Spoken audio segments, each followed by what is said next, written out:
வானிலையும் காலநிலையும் நம்முடைய சமூக பொருளாதார முன்னேற்றத்தோடு மிகவும் நெருங்கிய தொடர்புடையது. தற்போதைய காலகட்டத்தில் முக்கியமான பேசுபொருளாக இருப்பது காலநிலை மாற்றம்.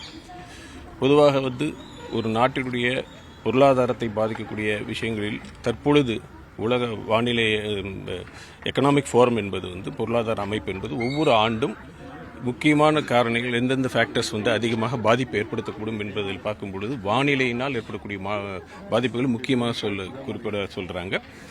அந்த வகையில் பார்க்கும் பொழுது தற்பொழுது நமக்கு கிடைக்கக்கூடிய டேட்டாஸ் எல்லாம் வச்சு பார்க்கும் பொழுது ஒவ்வொரு ஆண்டும் இது அதிகபட்ச வெப்பநிலை உயர்ந்து கொண்டே வருகிறது, புவி வெப்பமடைந்து கொண்டே வருகிறது. இதுவரை பதிவான விவரங்கள் அடிப்படையில் பார்க்கின்ற பொழுது கடந்த ஆண்டு தான் மிக அதிகபட்ச வெப்பநிலையாக இருக்கிறது. டாப் 10 வார்ம் இயர் அப்படி எடுத்துக்கிட்டோம்னா அது எல்லாமே கடந்த 10 ஆண்டுகளுக்குள்ளே நிகழ்ந்திருக்கிறது. இதெல்லாம் இதுவரைக்கும் பதிவான விவரங்கள். மேலும் அடுத்து எப்படி வெப்பமடையும் என்கின்ற கருத்தை எடுத்து பார்க்கும் பொழுது நம்மள்ட்ட இருக்கின்ற மாடல்ஸ் எல்லாம் சொல்லும் பொழுது தொடர்ந்து நாம் இதை பற்றி கவனம் இல்லாமல் இருந்தோம் என்றால் தொடர்ந்து வெப்பம் அதிகரித்து கொண்டே இருக்கும் என்பது ஒரு தரவாக கிடைச்சிருக்கு. அந்த அடிப்படையில் வெப்பமாக இருக்கின்ற காலகட்டத்தில் பல நிகழ்வுகள் சுற்றில் நடக்கின்ற பொழுது வானிலையில் ஹைட்ராலஜி சைக்கிள், நீர் சுழற்சி என்று சொல்லக்கூடிய ஒரு அமைப்பை வெகு வேகமாக நிகழக்கூடிய சூழ்நிலையை பார்க்கிறோம். கடந்த காலங்களிலிருந்து இப்போ நமக்கு இருக்கிற தரவுகளை வைத்து பார்க்கின்ற பொழுது 2015 பார்க்கும் பொழுது 24 மணி நேரத்தில் 20-30 சென்டிமீட்டர் என்ற அளவில் இருந்து கொண்டிருந்தது. தற்பொழுது மிக குறுகிய காலத்தில் மிக அதிக கனமழைகளை நிகழ்ந்து கொண்டிருக்கிறது பார்க்கின்றோம்.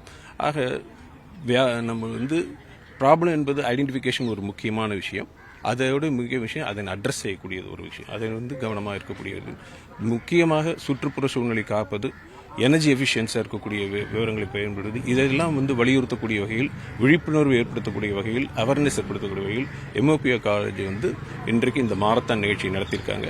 அதில் கலந்து கொள்வதில் மிகுந்த முயற்சி கொள்கிறேன். இந்த நிகழ்ச்சி சிறப்பாக நடைபெறுவதற்கு வாழ்த்துக்கள்.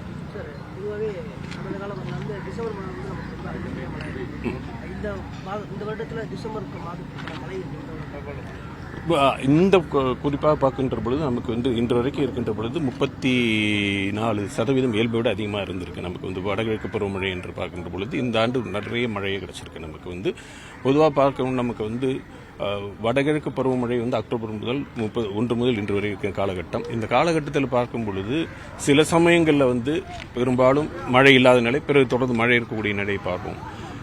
மழை இருக்கின்ற இந்த காலகட்டத்தில் நம்ம பார்க்கும்போது சமீபத்தில் புயல்களே இல்லாமல் கூட நம்ம பார்த்துருக்கிறோம். பெரும் அளவில் மழை இருக்கக்கூடிய சூழ்நிலையெல்லாம் பார்க்கிறோம். ஆக வளிமண்டலம் அதிகமாக வார்மாக இருக்கும் பொழுது மழையும் அதிகமான அதனுடைய தாக்கங்களும் அதிகமாக இருக்கக்கூடும்.